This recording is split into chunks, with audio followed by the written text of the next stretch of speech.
Hey everyone, in this quick tech how-to video, I'm going to show you how to format a thumb drive or any type of external hard drive so that you can use it between both a Mac and Windows PC with no issues. Each operating system has its preferred file system. There are a bunch out there, but these are the most commonly used. Windows likes and uses NTFS or New Technology File System, while Mac computers use APFS or Apple File System. But where you run into a problem is when you have a thumb drive formatted on a Windows PC as NTFS and try to write to it on a Mac. It won't let you. There's third-party software that will allow you to write to NTFS on Mac, but I found them to be unreliable. The best solution is to format the drive as XFAT. I've done a video on this if you're using a Mac computer and I'll link to it here, but if you're on a Windows PC, this is how you do it. Start by inserting the drive into your computer, and if a new File Explorer window doesn't automatically pop up, choose the folder on the bottom of your screen in the taskbar.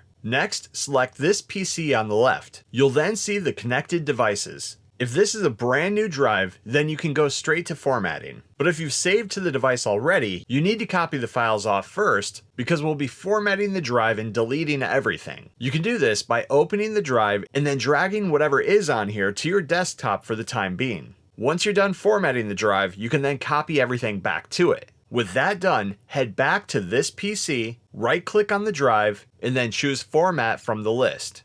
Inside of the Format dialog, change the file system type from NTFS to XFAT.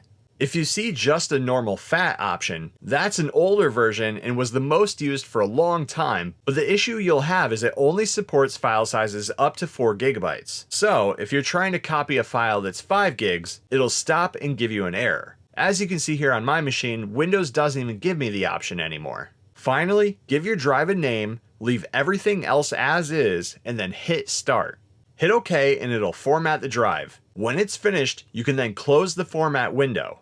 You can quickly check the file system format by right-clicking on the drive and then hitting Properties. Here under File System, we see that the drive is now XFAT. If you had files that we copied off before you formatted, you can now copy them back over and the drive will be good to go between Mac and PC. And that's how you format a drive to work between Mac and Windows. Thanks for watching. Please like and subscribe and stay tuned for more quick tech how-to videos.